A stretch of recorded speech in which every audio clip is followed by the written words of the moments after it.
ci ritroviamo col nostro bambino. Questo è il bambolotto che lo rappresenta, è lo zainetto invisibile che pesa, per cui toglie al bambino le forze. Noi dobbiamo in qualche modo tenerlo contenuto, che ritrovi la sua forza, e lo sorreggiamo bene da dietro la schiena. La prima cosa è la respirazione. Osserviamo che il bambino respiri bene e dal naso.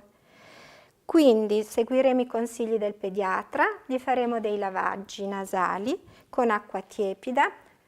Consiglio alle mamme di farlo prima a se stesse, in modo da sentire come è facile far passare l'acqua da una narice all'altra.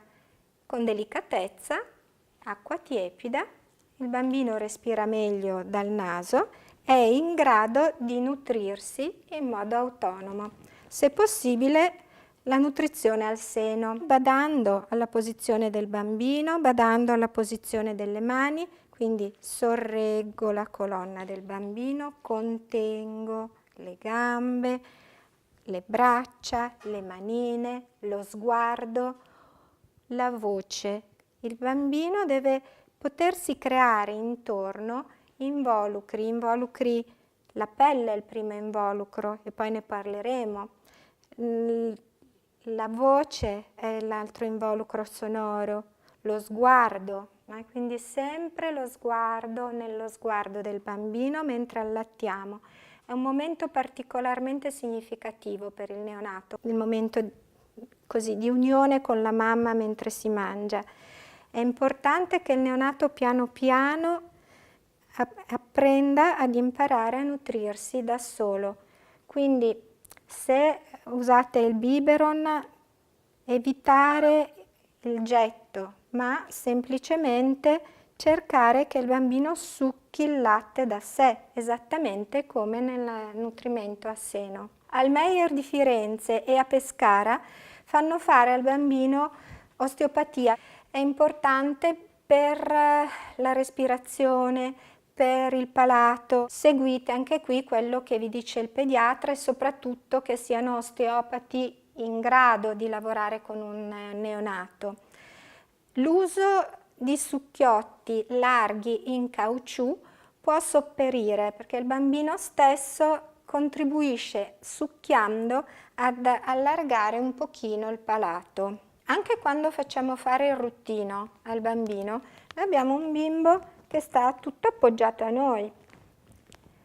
Se lo facilitiamo premendo un pochino sulla colonna, il bambino è aiutato a staccare la testa, a orientarla, a tenerla equilibrata e a girare lo sguardo verso chi gli sta intorno, il papà, i fratellini o verso la mamma.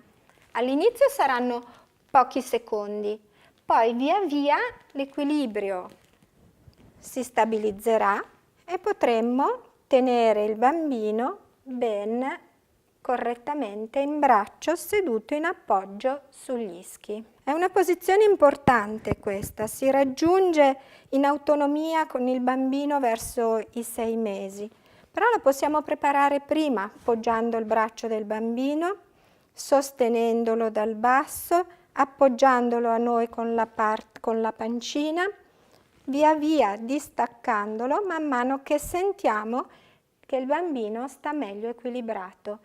Sempre le mani ad aiutare la parte lombare della colonna, la parte dorsale, se vediamo che tende a stare molto giù, permettiamo al bambino di riposare fra una volta e l'altra. È importante che il bambino senta la propria pelle. Dopo il bagnetto sarà opportuno fare un bel massaggio al bambino con l'olio, con un pochino di borotalco. L'importante è passare su tutta la pelle del corpo del bambino le mani calde e far sentire al bambino le posizioni, le articolazioni nelle varie posizioni, il più possibile in chiusura. Stringo, chiudo, fletto, ridistendo, tengo la postura del bambino. Posso massaggiare anche il viso, picchiettare un pochino le guance, chiudere la bocca e piano piano rigirarlo. Anche sul fianco possiamo massaggiare, stringere, un po' come far sentire al bambino il corpo, la schiena che si può inarcare, pronta per essere tonica a pancia in giù. Vedrete che presto il bambino, se avrete messo le mani sul biberon, userà le proprie mani per spingersi e sollevare le spalle. Massaggiamo bene la schiena tutto intorno alla colonna, sulla colonna vertebrale, come chiedendo con le nostre stesse mani al bambino di sollevarsi, rimanendo però in appoggio sulle ginocchia. Anzi, gliele possiamo anche flettere e portare sotto. E il bambino incomincia ad apprezzare la forza delle sue anche, delle sue ginocchia e delle sue spalle, fin dai primissimi mesi.